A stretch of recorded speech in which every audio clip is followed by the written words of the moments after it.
Hi, we're back for a new season and welcome to OPM Now, where we inform you about the activities of the Prime Minister and your government. I'm Naomi Francis. This week on OPM Now, COVID-19 protocols up for revision this week. Government launches National Social Pension Program. Transport Minister outlines plans by the JRC to transport students this September. And new jobs coming in the tourism sector. These and more stories coming up right now.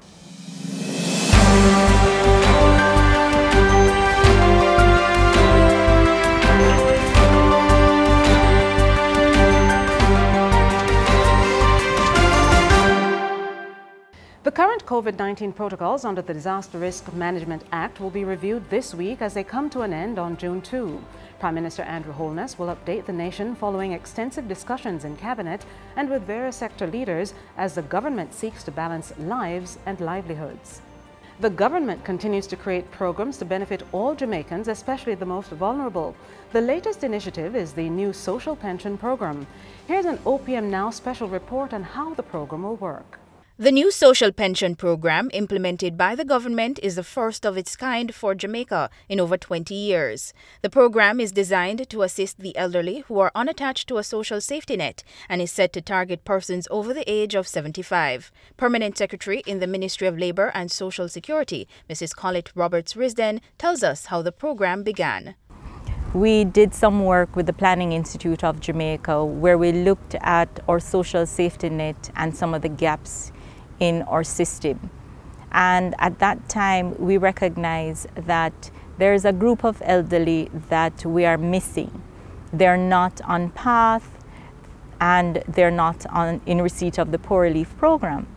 And many of these elderly, they may be asset rich but income poor. So they may be living in a house and have some amount of physical asset, but we know as you age, you no longer have an income, you no longer have a steady stream. To apply for the social pension program, you will need the following documents: a birth certificate, an official identification in the form of a driver's license, passport, voter's ID, and tax registration number.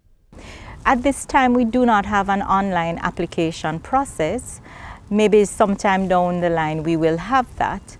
However, the application forms for the social pension is available online for persons. You can download the application form. You visit the ministry's website at mlss.gov.jm and you can download the application form, follow the instructions on the form and submit the application at the ministry's office. Well, anybody who is 75 years and over who is not in receipt of a national insurance pension, they're not in receipt of PATH, they're not living in a government care institution, or they don't have any steady stream of income, any person like that can come to our parish office and apply. Now, we recognize that some of our persons may not be in a position where they can come to our parish office to apply.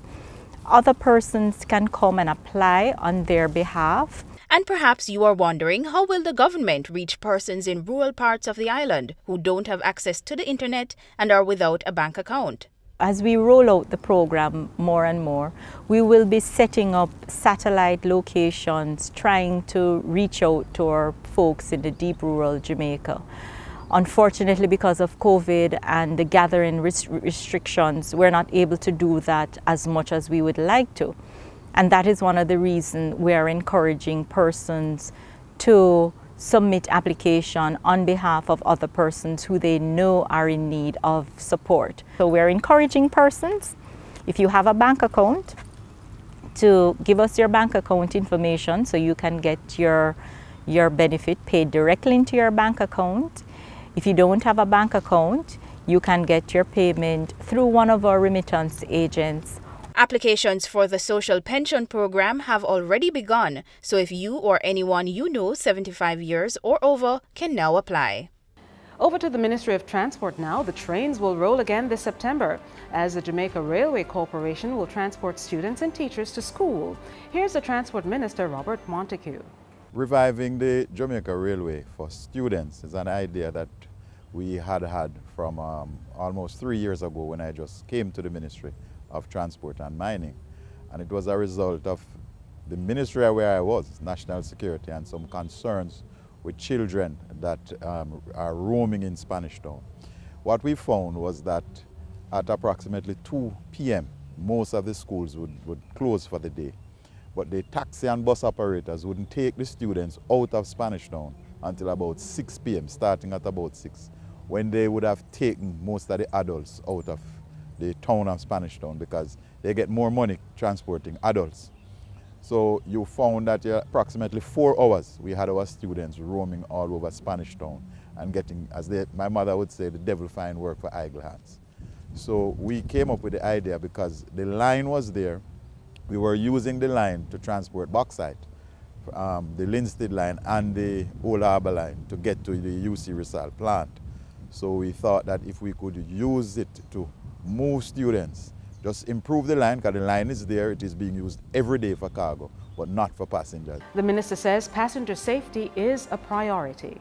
There will be sufficient security measures employed. I can't go into the details. We have had those discussions with the police in terms of getting the security on the line. But right now, whatever we have, it will only be students, teachers, and some parents that will be allowed essential workers on the trains. In other news now, Prime Minister Andrew Holness is anticipating major employment opportunities for many Jamaicans as Sandals is set to construct and redevelop 2 of its luxury hotels in Oteria, St. Anne. The Prime Minister says with this massive development for the Sandals Group, it will result in approximately 2,000 new jobs. This groundbreaking ceremony for Sandals Duns River property marks the official commencement of extensive construction and renovation at a combined total investment of approximately US $230 million. The construction work will create 2,100 jobs for local workers and contractors. With the addition of rooms to the property, there will be additional ongoing employment as well. And I am told that when the hotel is open in 2024, that there would be 1,336 jobs, new jobs, that this hotel will sustain. And that's it for OPM Now. Please remember to follow the Prime Minister on all socials at Andrew Holness JM and on YouTube at Andrew Michael Holness /JM. And look out for OPM Now every Monday at 6 p.m. on all socials. Catch you next week. Stay safe.